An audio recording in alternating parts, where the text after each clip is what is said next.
National Weather Service has issued Tornado Watch number 481, effective until 0800 a.m.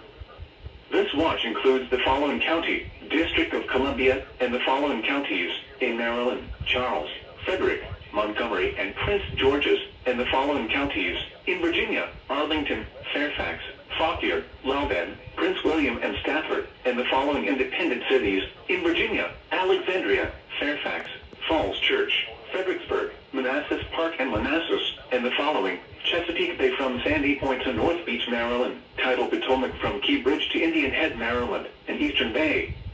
Remember, a tornado watch means the conditions are favorable for the development of severe weather, including tornadoes, large hail, and damaging winds, in and close to the watch area.